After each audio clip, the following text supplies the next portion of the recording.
बड' लेटेस्ट आपडेटआव बयखौबो बरायबाय। दिनैनि रादाबखौ फरायदों आं प्रमद खाख्लारि। गिबि निउज आपडेटआव दङ रायजोआरि बिजेपि दोलोनि आफादगिरि मासियाव एमएलए भबिस कलिता। गोबां सानब्रेबाय थानायनि उनाव मैया मिरु बिजेपिनिफ्राय आसाम रायजोआरि बिजेपि दोलोनि आफादगिरिनि मुंखौ फोसावबाय।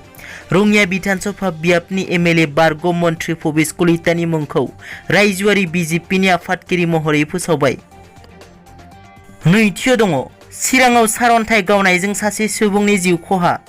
दैज्लांनि जुब जुब अखा हानायजों लोगोसे सारअन्थाइ गावनायजों चिराङाव सासे सुबुंनि जिउ खहा जानानै थांदों। चिरां जिल्लानि बिजनीनि 1 नं दलंजार गामिनि थागिबि 35 बोसोर बैसोनि गपाल बिसालनि जिउ खहा जायो।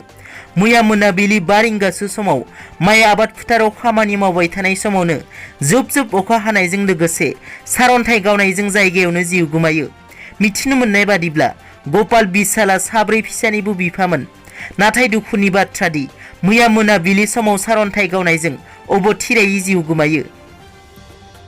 थामथियाव दङ बिफाया फिसाज्लाखौ गोबौ हाथियारजों गाग्लोबनानै बुथारो।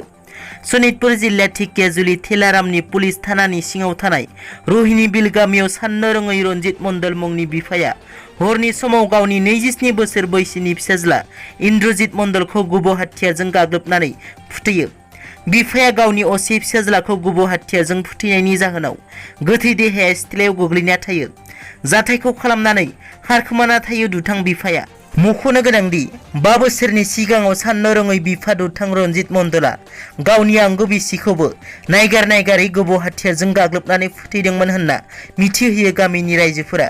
बे जाथायनि सोमोन्दै थेलामारा पुलिसआ नायबिजिरगासिनो दंब्लाबो दासिमबो खारखोमानानै थानाय दुथां रन्जित मण्डलखौ हमनो हायाखै। ब्रैथियाव दङ बावैसो सान सिगाङाव फेसबुकआव बिटिआरनि गाहाय खुंगिरि प्रमद बर'नि बागै नंखाय खौरां फोसावनाया ससियेल मिडियायाव गोसारदोंमोन। बिटिआरनि गाहाय प्रमद बर' बिथांनि थाग्रा न'खौ गोबां कौटि रांनि लादों आरो कौटि रांनि हा बायदों होननानै सासे देदसुं खुंगुर बसुमतारी मुंनि सासे लाइमोना फेसबुकआव नंखाय फोसावनायनि थाखाय मैया क'क्राझार पुलिस थानायाव एफआइआर होबाय इउपिपिएल दोलोनि मिडिया इनफरमेशननि नेहाथारि आयुक्सन मण्डला। बाथियाव दङ बर' लाइमोन सेंग्राफोरनि थाखाय मोनसे गोजोनथाव खौरां। 10,000 लाइमोन बर' सेंग्राफोरखौ सरखारि साख्रियाव थिसननो बिथांखि लादों बिटिआर सरकारा।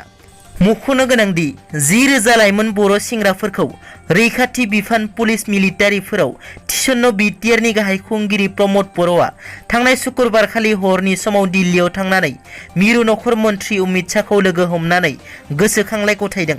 फैबाय थानाय 4 बोसोरनि गेजेराव 10,000 लाइमोन बर' सेंग्राफोरनो रैखाथि बिफान पुलिस मिलिटारियाव थिसननो थाखाय मिरु नखर मन्थ्रि अमित शाह बिथांनिसिम गोसोखांलाय गथायनाय जाबाय होनना खौरां मोननाय जादों। दथियाव दङ फिन बिसायख'थि जाफिनगोनखौ लानानै इउपिपिएल दोलोआ साखाफारा जादों। बिसायख'थि जोबनानै थांनायनि उनावनो 28 नं गसाइगाव बिधानसभा बियाबाव बिपिएफ दोलोनिफ्राय देरहासार जानो हानाय एमएलए बिथां माजेन्द्र नार्जारिया रुंसारि जालांनायनि जाहोनाव गसाइगाव बिधानसभा बियाबाव बिसायख'थि जाफिनगोनखौ नोजोर होनानै इउपिपिएल दोलोखौ बिसायख'थिनि थाखाय थागथियारि जानायखौ नुनो मोन्दों।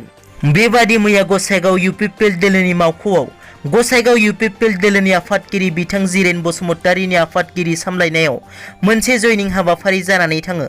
बे हाबाफारियाव बाहागो लादों एमएलए लरेन्स इस्लारि, बिटिआरनि इएम फारियै दावबायसा बर', उकिल मोसाहारि आरो एमसिएलए विल्सन हासदा बिथांमोना। बे हाबाफारिनि गेजेरजों बिथां लरेन्स इस्लारिया बुंथियो दि फैगौ फिन जाफिननो गोनां बिसायख'थिखौ नोजोर बोनानै गोबां गुबुन गुबुन आफाद दोलोनि सोद्रोमाफोरा इउपिपिएल दोलोआव हाबनो नागिरनायखौ नुनो मोन्दों। बेबादिनो मैयाबो गसाइगाव बिजिरसालिनि उखिल आमसु बिपिएफ जिएसपि दोलोखौ नागारनानै गोबां सोद्रोमाफोरा इउपिपिएल दोलोआव हाबफैयो। दिनैनि रादाबा एसेनोसै। नोंथांमोना जुदि आंनि चेनेलखौ दासिमबो साबस्क्राइब खालामाखै अन्नानै साबस्क्राइब खालाम। गोजोन्थों।